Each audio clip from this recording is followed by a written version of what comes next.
আমাদের মুফতি আব্দুল কাদের জিলানী তিনার মূল্যবান বক্তব্য মনোযোগ সহকারে শোনার জন্য আমরা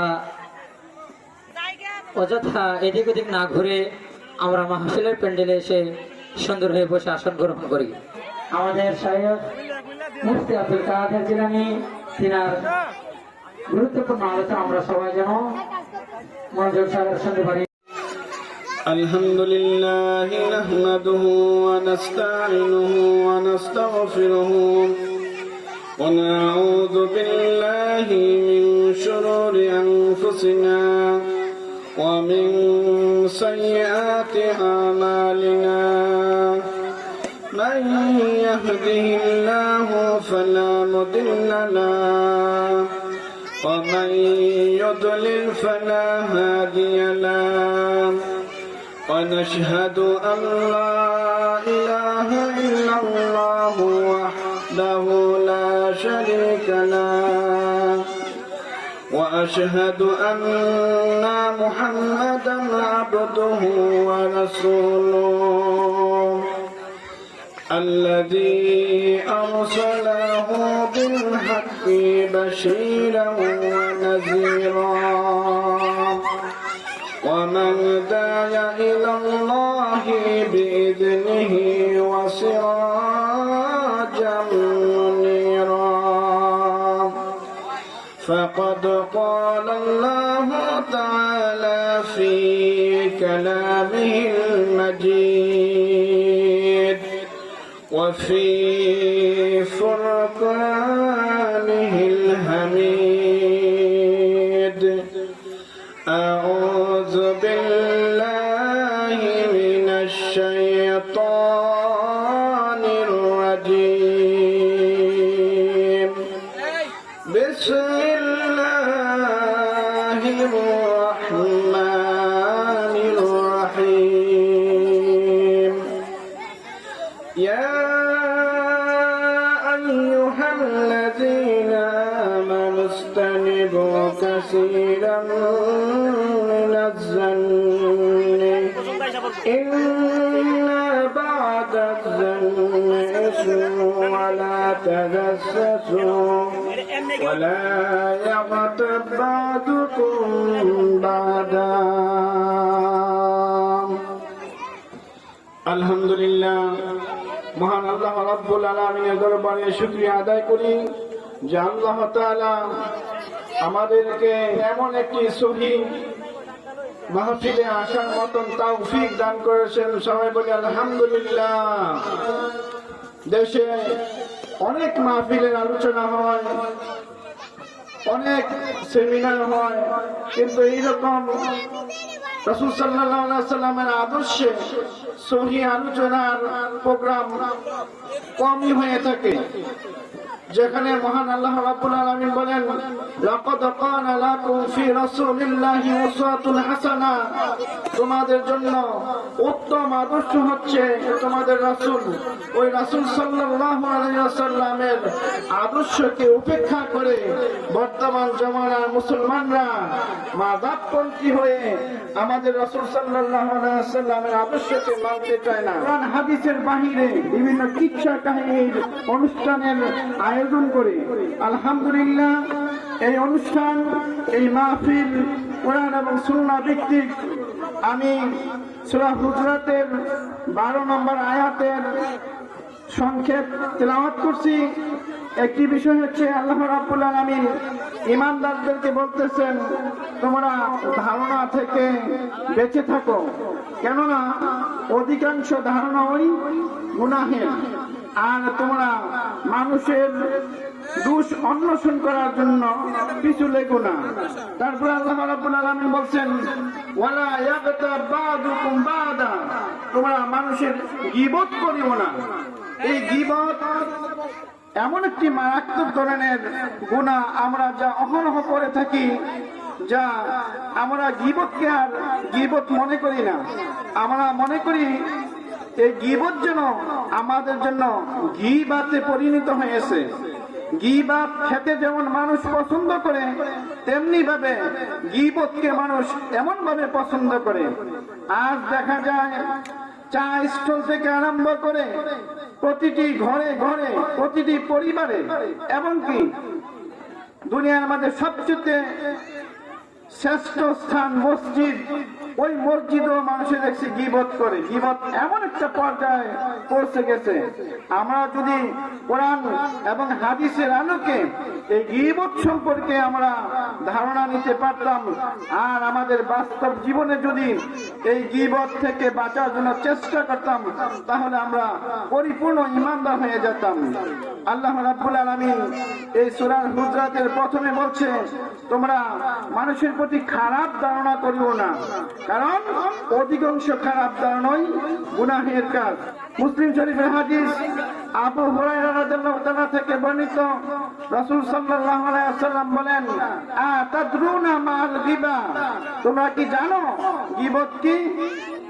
সাহাবীরা বলেন, আল্লাহু ওয়া রাসূলুহু আলাম। সাহাবীরা বলেন, আল্লাহ রাব্বুল আলামিন এবং রাসূল সাল্লাল্লাহু আলাইহি ওয়াসাল্লাম ভালো জানেন গীবত কি।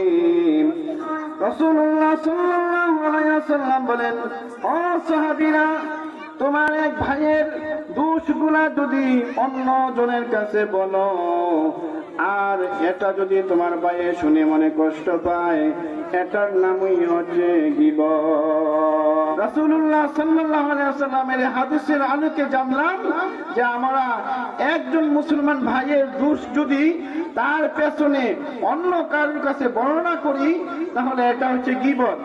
সাহাবীরা বলেন, ইয়া রাসূলুল্লাহ, ইয়া হাবিবাল্লাহ, আমি যেই এই কথাটা আমার ভাই সম্পর্কে অন্য জনের কাছে বলতে চাই, যদি এই দোষটা তার মধ্যে থাকে, তাহলে কি গীবত হবে? রাসূলুল্লাহ সাল্লাল্লাহু আলাইহি ওয়াসাল্লাম বলেন, তোমার ভাইয়ের যেই দোষটা থাকে, এই দোষ যদি অন্য জনের কাছে বলো, ওইটাই হচ্ছে গীবত। আর যদি তোমার ভাইয়ের মধ্যে এই দোষটা না থাকে, এটা হলো অপবাদ। যদি এই দোষটা তোমার ভাইয়ের থাকে আর যদি অন্য জনের কাছে বলো, তখন এটা হচ্ছে গীবত। আর যদি এই দোষটা তোমার ভাইয়ের মাঝে না থাকে, যদি বানিয়ে বলো, মিথ্যা বলো, তাহলে এটা হচ্ছে অপবাদ। রাসূলুল্লাহ সাল্লাল্লাহু আলাইহি ওয়াসাল্লাম বলেন, ও সাহাবীরা, তোমরা এই গীবত থেকে বেঁচে থাকো, কারণ যে ব্যক্তি গীবত করলো, সেজন্য তার মরা পায়ের গোশত খেলো। সাহাবী মায়েস রাদিয়াল্লাহু তাআলা রাসূলুল্লাহ সাল্লাল্লাহু আলাইহি ওয়াসাল্লামের কাছে এসে বলল, ইয়া রাসূলুল্লাহ, ইয়া হাবিবাল্লাহ, আমি জিনা করেছি। নবীজি মুখ অন্যদিকে ফিরিয়ে নিলেন। মায়েস রাদিয়াল্লাহু তাআলা আবার বললেন, ইয়া রাসূলুল্লাহ, আমি জিনা করেছি। রাসূলুল্লাহ সাল্লাল্লাহু আলাইহি ওয়াসাল্লাম তার মুখ অন্যদিকে আবার ঘোরালেন। এভাবে একবার দুইবার নয়, 4 বার নবী মুখ অন্যদিকে ঘোরালেন। পঞ্চমবার সাহাবী এসে বলতেছে, ইয়া রাসূলুল্লাহ, ইয়া হাবিবাল্লাহ, আমি জিনা করেছি। নবীজি বলেন, ও সাহাবী মাস, তুমি কি জানো জিনা কাকে বলে? সাহাবী বলেন, ইয়া রাসূলুল্লাহ, ইয়া হাবিবাল্লাহ, আমি জানি জিনা কাকে বলে। যে লোক তার হালাল স্ত্রীর সাথে যেইভাবে যৌনতা ব্যবহার করে, আমি হারাম ভাবে অন্য নারীর সাথে ব্যবহার করছি। রাসূলুল্লাহ সাল্লাল্লাহু আলাইহি ওয়াসাল্লাম বলেন, সাহাবী, তুমি এখন আমার কাছে কি চাও? ওই সাহাবী বলেন, ইয়া রাসূলুল্লাহ, ইয়া হাবিবাল্লাহ, আপনি আমাকে পবিত্র করুন, আপনি আমাকে বিচার করুন, আমাকে পবিত্র করুন, এই জিনার গুনাহ থেকে আমি বাঁচতে চাই। রাসূলুল্লাহ সাল্লাল্লাহু আলাইহি ওয়াসাল্লাম বলেন, ও সাহাবীরা, আজকে তোমরা তার উপরে রজম জারি করো। তখন সাহাবীরা এই মাস রাদিয়াল্লাহু তাআলা আনহুকে ধরে নিয়ে গেলেন, মাটি খনন করলেন। মাটি খনন করার পরে তার বুক পর্যন্ত মাটির নিচে দেবে দিয়ে, তারপরে রাসূলুল্লাহ সাল্লাল্লাহু আলাইহি ওয়াসাল্লামের নির্দেশ মতো পাথর নিক্ষেপ করে তাকে দুনিয়াতে বিদায় করে দিলেন। পাশে দুজন সাহাবী ছিল, ওই সাহাবীরা বলতেছে, হায় হায়, এই মাছ যদি জিনার ঘটনা রাসূলুল্লাহ সাল্লাল্লাহু আলাইহি সাল্লামের কাছে না বলতো, তাহলে তো আজকে সে কুকুরের মতন এইভাবে পাথর নিক্ষেপ করে দুনিয়া থেকে বিদায় হইতো না। এই কথাটা রাসূলুল্লাহ সাল্লাল্লাহু আলাইহি সাল্লাম শুনলেন, কিছু বললেন না। তিনি সামনের দিকে আবার চলতে আরম্ভ করলেন। কিছুক্ষণ চলার পরে রাসূলুল্লাহ সাল্লাল্লাহু আলাইহি সাল্লাম দেখেন একটি মরা গাদা পড়ে আছে, গাদাটা মরে পচে ফুলে উঠছে। এমন সময় রাসূলুল্লাহ সাল্লাল্লাহু আলাইহি সাল্লাম বলেন, ও সাহাবীরা, ওই দুজন সাহাবী কোথায় যারা এই মাছ রাদিয়াল্লাহু তাআলার মৃত্যুকে নিয়ে কথা বলছিল? তখন তাদেরকে আনা হলো। তখন রাসূলুল্লাহ সাল্লাল্লাহু আলাইহি সাল্লাম বলতেছেন, ও সাহাবীরা, তোমরা সাওয়ারি থেকে নামো আর এই মরা গাদার গোশত খাও। তখন এই দুজন সাহাবী বলতেছে, ইয়া রাসূলুল্লাহ, ইয়া হাবিবাল্লাহ, মানুষ আবার কি করে মরা গাদার গোশত খায়? রাসূলুল্লাহ সাল্লাল্লাহু আলাইহি সাল্লাম বলেন, সাহাবী, তুমি যখনই আমার সাহাবী মাছ রাদিয়াল্লাহু তাআলা সম্পর্কে বলছিলা যে সে তার দুষ্টা স্বীকার না করলে ভালো আছিল, তাকে কুকুরের মতো পাথর নিক্ষেপ করে হত্যা করা হয়েছে, ও সাহাবী, তুমি আমার এই মাছ সম্পর্কে যে কথাটা বলছো, ওই কথাটা বলার চেয়ে এই মরা গাদার গোশত খাওয়াটা অনেক ভালো ছিল। দুনিয়াতে যত বড় অপরাধ আছে, যত বড় গুনাহ আছে, সবচেয়ে বড় গুনাহ হইছে আল্লাহ রাব্বুল আলামিনের সাথে শিরিক করা। কিন্তু যারা শিরিক করে তারাও যদি খাঁটি তওবা করে, তাহলে আল্লাহ রাব্বুল আলামিন তাকে ক্ষমা করবেন। কিন্তু কেউ যদি গীবত করে, তাহলে ওই গুনাহ আল্লাহ রাব্বুল আলামিন ক্ষমা করেন না, যতক্ষণ পর্যন্ত যার সাথে গীবত করা হয়েছে তার কাছ থেকে যদি ক্ষমা না নেয়। আয়েশা সিদ্দিকা রাদিয়াল্লাহু তাআলা আনহা রাসূলুল্লাহ সাল্লাল্লাহু আলাইহি ওয়াসাল্লামের স্ত্রী সফিয়া সম্পর্কে বলল, ইয়া রাসূলুল্লাহ, ইয়া হাবিবাল্লাহ, আপনার স্ত্রী সফিয়া একটি খাটো মহিলা। নবীজি বলেন, আয়েশা, এই কথাটা আমি যদি সারা পৃথিবীর সমুদ্রের পানির সাথে মিশিয়ে দেই, আয়েশা রে, তোমার ওই কথাটা সমুদ্রের পানিগুলাকে দুর্গন্ধ করে ফেলবে। অতএব আমরা গীবত থেকে বাঁচার খুবই চেষ্টা করব, কারণ গীবত করলে আল্লাহ রাব্বুল আলামিন এই গুনাহ কখনো ক্ষমা করেন না। আবু বকর রাদিয়াল্লাহু তাআলা, ওমর রাদিয়াল্লাহু তাআলা এক সময় সফরে ছিল। এমন সময় একজন খাদেম তাদের সাথে ছিল। ওই খাদেম রান্না করে ঘুমিয়েছিল, কিন্তু আবু বকর, ওমর রাদিয়াল্লাহু তাআলা বলতেছেন, এই ব্যক্তি তো অনেক বেশি বেশি ঘুমাইতেছে, বাড়ির ঘুম ঘুমাইতেছে। কিছুক্ষণ পরে যখন তারা রাসূল সাল্লাল্লাহু আলাইহি সাল্লামের কাছে আসলো, নবীজি বলেন, আবু বকর, ওমর, তোমাদের দাঁতের ফাঁকের মধ্যে আমি গোশতের টুকরা দেখতেছি।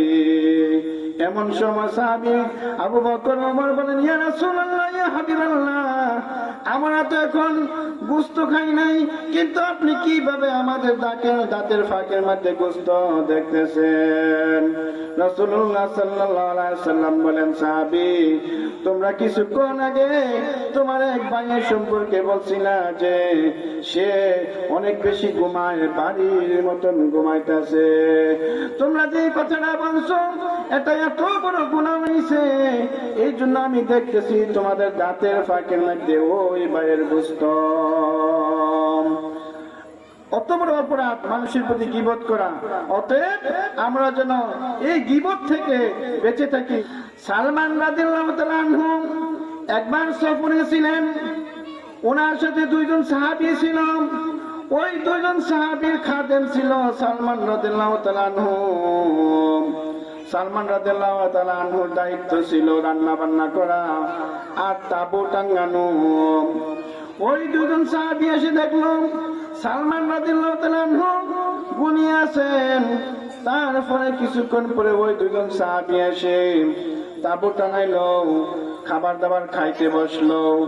এমন সময় বলতেছে সালমান রাদিয়াল্লাহু তাআলা আনহুর কাজ হইলো অন্যের টানানো তাবুর মধ্যে ঘুমানো আর অন্যের রান্না করা খাবার খাওয়া। তারা এই সালমান রাদিয়াল্লাহু তাআলা আনহু সম্পর্কে এই কথা বলে খাবার খাওয়া আরম্ভ করলো। খাবার খাওয়ার এক পর্যায়ে দেখা গেল তরকারি সমস্যা হইলো, তরকারি শেষ হয়ে গেল। তখন তারা রাসূলুল্লাহ সাল্লাল্লাহু আলাইহি ওয়াসাল্লামের কাছে তরকারি আনার জন্য সালমান রাদিয়াল্লাহু তাআলা আনহুকে পাঠাইলেন। সালমান রাদিয়াল্লাহু তাআলা আনহু রাসূলুল্লাহ সাল্লাল্লাহু আলাইহি ওয়াসাল্লামের কাছে গিয়ে বললেন, ইয়া রাসূলুল্লাহ, ইয়া হাবিবাল্লাহ, আমাকে তো তারা পাঠাইছে একটু তরকারি দেওয়ার জন্য। তখন রাসূলুল্লাহ সাল্লাল্লাহু আলাইহি ওয়াসাল্লাম বলেন, তুমি যে তাদেরকে বলো যে তারা তো তরকারি পেয়েছে, তরকারি খেয়েছে। তখন সালমান রাদিয়াল্লাহু তাআলা আনহু গেলেন তাদের কাছে, গিয়ে বলল, রাসূলুল্লাহ সাল্লাল্লাহু আলাইহি ওয়াসাল্লাম তো বলল আপনারা তরকারি পেয়েছেন, তরকারি খেয়েছেন। তখন তারা বলে, না, আমরা তো তরকারি পাই নাই, তরকারি খাই নাই, এটা আবার কেমন কথা? তখন তারা রাসূল সাল্লাল্লাহু আলাইহি ওয়াসাল্লামের কাছে আসলো। আসার পরে বলতেছেন, ইয়া রাসূলুল্লাহ, আপনি বলছেন আমরা নাকি তরকারি পেয়েছি, কিন্তু আমরা তো তরকারি পাই নাই। তখন রাসূলুল্লাহ সাল্লাল্লাহু আলাইহি ওয়াসাল্লাম বলেন, তোমরা কিছুক্ষণ আগে সালমান রাদিয়াল্লাহু তাআলা আনহু সম্পর্কে যে বলছো যে সালমান অন্যের টানানো তাঁবুতে ঘুমাইতে পছন্দ করে, অন্যের রান্না করা তরকারি খেতে পছন্দ করে, ওইটাই তোমাদের জন্য সালমানের গোশত খাওয়া হয়ে গেছে, এই জন্য তোমাদেরকে আমি আর তরকারি দেই নাই। তো এই ঘটনা থেকে একটু অনুধাবন করুন যে আমরা যে গীবত করি, গীবতের কত বড় গুনাহ। রাসূলুল্লাহ সাল্লাল্লাহু আলাইহি ওয়াসাল্লাম যখন মেরাজে গেলেন, তিনি গিয়ে দেখেন জাহান্নামের মধ্যে একদল লোক, তাদের আঙ্গুলগুলা পিতলের লম্বা লম্বা নখ, ওই নখ দ্বারা তাদের চেহারার গোস্তগুলা খামসায় খামসায় খুলতেছে, আর তাদের বুকের গোস্তগুলা এই পিতলের নখ দ্বারা খামসে খামসে খুলতেছে। রাসূলুল্লাহ সাল্লাল্লাহু আলাইহি ওয়াসাল্লাম জিবরাইল আলাইহিস সালামকে বললেন, ভাই জিবরাইল, এই লোকগুলা কারা যারা পিতলের নখ দ্বারা তাদের চেহারার গোস্তগুলা খামসে খামসে খুলতেছে আর তাদের বুকের গোস্তগুলা খামসে খামসে খুলতেছে? জিবরাইল আলাইহিস সালাম বলেন, ইয়া রাসূলুল্লাহ, ইয়া হাবিবাল্লাহ, তারা হইল ওই ব্যক্তি যারা দুনিয়ার মধ্যে তার ভাইয়ের গীবত নিয়ে পর্যালোচনা করত, গীবত গাইতো। তারা দুনিয়ার মধ্যে গীবত করার কারণে আল্লাহ রাব্বুল আলামিন তাদেরকে জাহান্নামের মধ্যে এই অবস্থায় রাখছে। গীবত করা কত বড় গুনাহ যে আপনি যদি দুনিয়াতে গীবত করেন তাহলে পরকালে এই আল্লাহ রাব্বুল আলামিন আপনার হাতের আঙ্গুলের মধ্যে পিতলের নখ দিবেন, ওই পিতলের নখ দ্বারা আপনার চেহারার গোস্তগুলো আপনি খামসাইবেন, বুকের গোস্তগুলা খামসে খামসে ফেলে দিবেন। সাহাবীরা রাসূলুল্লাহ সাল্লাল্লাহু আলাইহি ওয়াসাল্লামকে বললেন, ইয়া রাসূলুল্লাহ, ইয়া হাবিবাল্লাহ, আপনি তো মেরাজে গেছিলেন, কিন্তু মেরাজে যাওয়ার পরে জাহান্নামের কিছু বর্ণনা আমার চোখের সামনে করুন। রাসূলুল্লাহ সাল্লাল্লাহু আলাইহি ওয়াসাল্লাম বলেন, ও সাহাবীরা, আমাকে জিবরাইল আলাইহিস সালাম কিছু লোকের সামনে দিয়ে নিল। যখন আমি কিছু লোকের সামনে দিয়ে যাইতেছি, আমি দেখতেছি ফেরেশতারা ওই লোকগুলার শরীর থেকে গোশত কেটে কেটে প্লেটে নিয়ে তাদেরকে খাওয়ার জন্য দিল। তখন তারা খাইতে চাইল না, আর ফেরেশতারা জোরপূর্বক তাদেরকে এই গোশতগুলা খাওয়ার জন্য দিল। আমি বললাম, ইয়া জিবরাইল, ও ভাই জিবরাইল, এই লোকগুলা কারা যাদেরকে গোশত খাওয়ার জন্য দিতেছে? তখন জিবরাইল আলাইহিস সালাম বলেন, ইয়া রাসূলুল্লাহ, ইয়া হাবিবাল্লাহ, তারা হলো যারা দুনিয়ার মধ্যে তাদের ভাইদের সম্পর্কে গীবত গাইতো, তাদেরকে আল্লাহ রাব্বুল আলামিন পরকালে গোশত খাওয়ার ব্যবস্থা করেছেন। যারা দুনিয়াতে গীবত গায়, আমরা পরকালে জাহান্নামে যাই, এভাবে আমাদের খাবার হবে গোশত। রাসূলুল্লাহ সাল্লাল্লাহু আলাইহি ওয়াসাল্লাম বলেন, ও ও সাহাবীরা, দুনিয়ার মধ্যে কেউ যদি কোনো অন্যায় করে থাকো, কারোর সাথে কোনো অপরাধ করে থাকো, তাহলে দুনিয়ার মধ্যেই তার থেকে মাফ নিয়ে নাও, তার থেকে ক্ষমা নিয়ে নাও। কেননা পরকালে দিনার চলবে না, দিরহাম চলবে না, টাকা চলবে না। যদি তুমি দুনিয়ার মধ্যে যদি ক্ষমা না নিয়ে পরকালের জগতে যদি চলে যাও, তাহলে তোমার আমল ওই ভাইকে দিয়ে দেওয়া হবে। দুনিয়ার মধ্যে যদি কারো গীবত করেন আর যদি তার থেকে ক্ষমা না নেন, তাহলে পরকালে আপনি নেকগুলা তাকে দিয়ে দেওয়া হবে। রাসূলুল্লাহ সাল্লাল্লাহু আলাইহি সাল্লাম বলেন, হাসরের মাঠে আল্লাহ রাব্বুল আলামিন সকলের আমলনামা যখন তাদের হাতের মধ্যে দিবেন, এক লোক বলবো, ইয়া রাব্বুল আলামিন, আমার আমলনামাটা কিভাবে হলো? দুনিয়ার মধ্যে আমি নামাজ পড়েছি, রোজা রেখেছি, দান সদকা করেছি, আমার আমলনামা আমার মধ্যে তো নামাজের আমলগুলা নাই, রোজার আমলগুলা নাই, দান সদকার আমলগুলা নাই, এগুলা কোথায় গেল? আল্লাহ রাব্বুল আলামিন বলবেন, ও বান্দা, তুমি নামাজ পড়েছো, আমি আল্লাহ কবুল করেছি, রোজা রেখেছো, আমি আল্লাহ কবুল করেছি, দান সদকা করেছো, আমি আল্লাহ কবুল করেছি, কিন্তু তুমি তোমার ভাইয়ের সাথে গীবত করেছিলা। ওই গীবত করার কারণে আমি আল্লাহ রাব্বুল আলামিন তোমার আমলগুলাকে তোমার ওই ভাইকে দিয়ে দিয়েছি। এইভাবে আমরা গীবত করার কারণে দুনিয়ার মধ্যে আমরা যে আমলগুলা করি, ওই আমলগুলাও বিনষ্ট হয়ে যাবে। কত বড় সমস্যার মধ্যে আমরা পড়বো পরকালে যদি দুনিয়াতে গীবত করি। রাসূলুল্লাহ সাল্লাল্লাহু আলাইহি ওয়াসাল্লাম সাহাবীদেরকে নিয়ে হাঁটতেছেন, এমন সময় দেখেন সামনে দুটি কবর। রাসূলুল্লাহ সাল্লাল্লাহু আলাইহি ওয়াসাল্লাম সাহাবীদেরকে বলেন, ও সাহাবীরা, এই দুটি কবরের মধ্যে আল্লাহ রাব্বুল আলামিন আযাব দিতেছেন। সাহাবীরা বলে, ইয়া রাসূলুল্লাহ, কি কারণে তাদেরকে আযাব দেওয়া হচ্ছে? নবীজি বলেন, সাহাবীরা, তেমন কোনো বড় অপরাধের কারণে তাদেরকে আযাব দেওয়া হচ্ছে না, সামান্য কিছু ছোট আমলের কারণে তাদেরকে আযাব দেওয়া হচ্ছে। একজনের কবরে আযাব দেওয়া হচ্ছে, তারা অন্যের গীবত গাইত, অন্যের দোষ নিয়ে অন্বেষণ করত, এই জন্য তাদেরকে আযাব দেওয়া হচ্ছে। আরেকজন প্রস্রাব করার পরে ভালোভাবে পবিত্রতা অর্জন করত না, এই জন্য আল্লাহ রাব্বুল আলামিন কবরের মধ্যে তাকে এমন আযাব দিয়েছেন।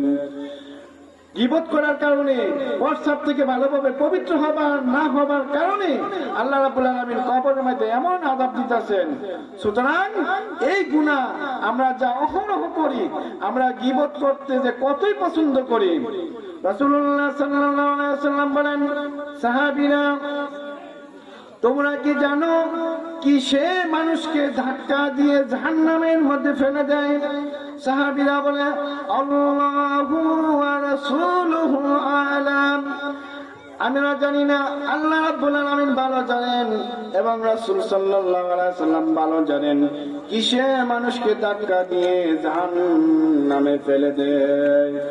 রাসূলুল্লাহ সাল্লাল্লাহু আলাইহি ওয়াসাল্লাম জিহ্বা ধরে জিহ্বা দেখিয়ে বলেন, ও সাহাবীরা, এই জিহ্বা মানুষকে ধাক্কা দিয়ে জাহান্নামের মধ্যে ফেলে দেয়, কারণ এই জিহ্বার মাধ্যমে মানুষ একে অপরের গীবত করে থাকে।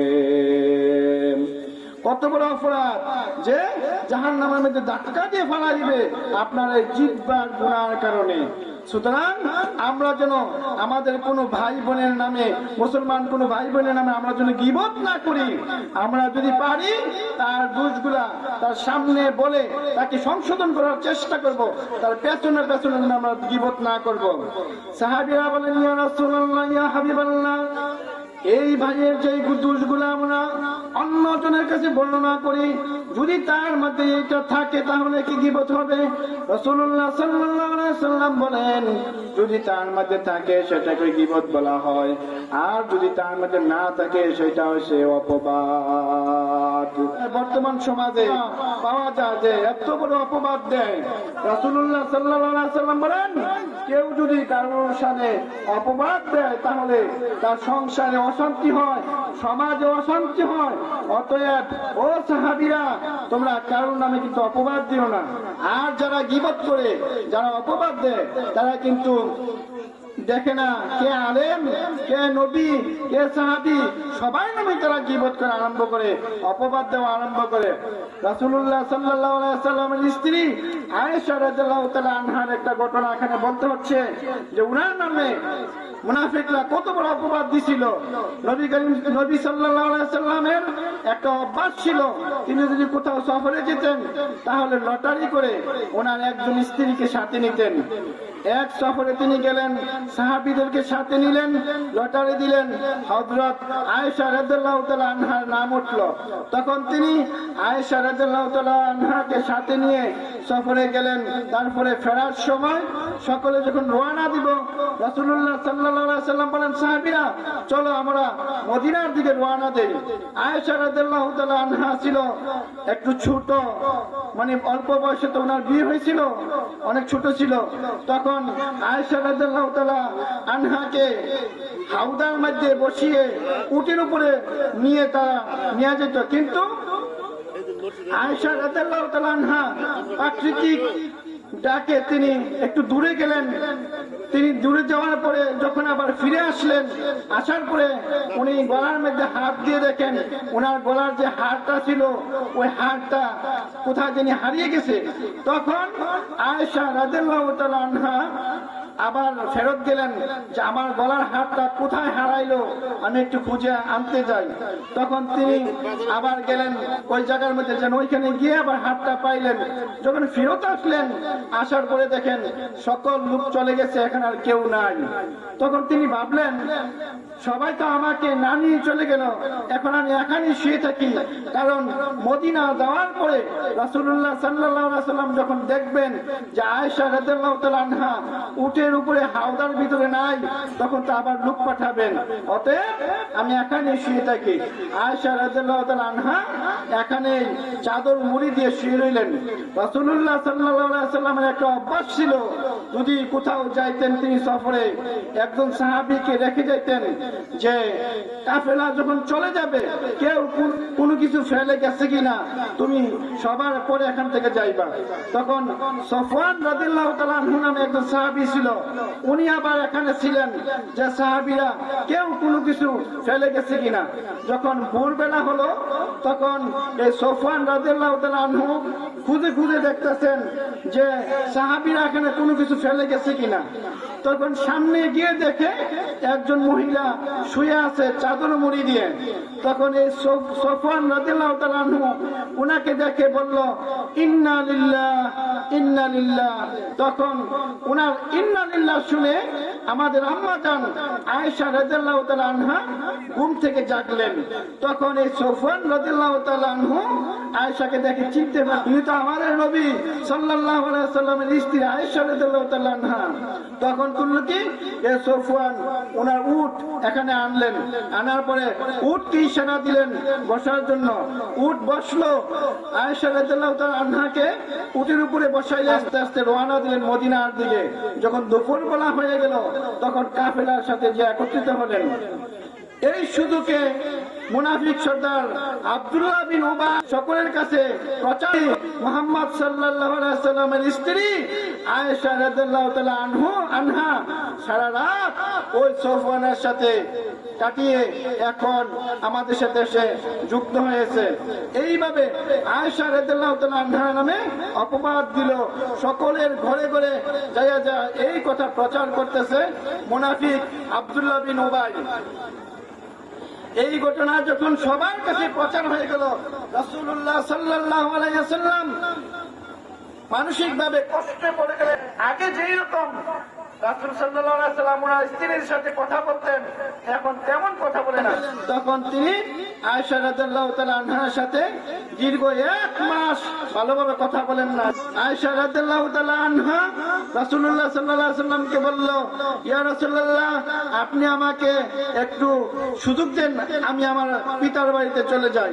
তখন আমাদের আম্মা জান আয়েশা রাদিয়াল্লাহু তাআলা আনহা তার পিতার বাড়িতে চলে গেলেন। 1 মাস পরে আবার আয়েশা রাদিয়াল্লাহু তাআলা আনহাকে দেখার জন্য রাসূল সাল্লাল্লাহু আলাইহি সাল্লাম গেলেন।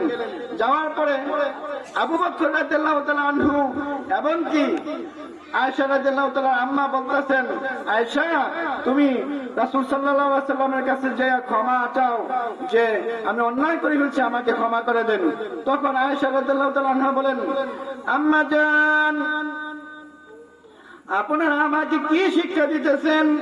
এখন যদি আমি রাসূল সাল্লাল্লাহু আলাইহি সাল্লামের কাছে যে আমার অন্যায় স্বীকার করি যে আমাকে ক্ষমা করে দেন, তাহলে তো প্রমাণ হয় যে আমি অন্যায় করেছি।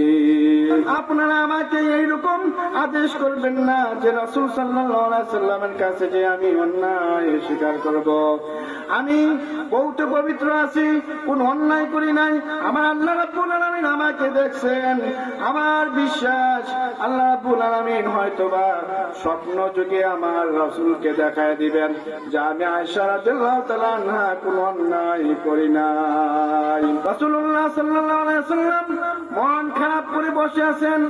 এমন সময় আল্লাহ রাব্বুল আলামিন জিবরাইল আলাইহিস সালামকে পাঠালেন।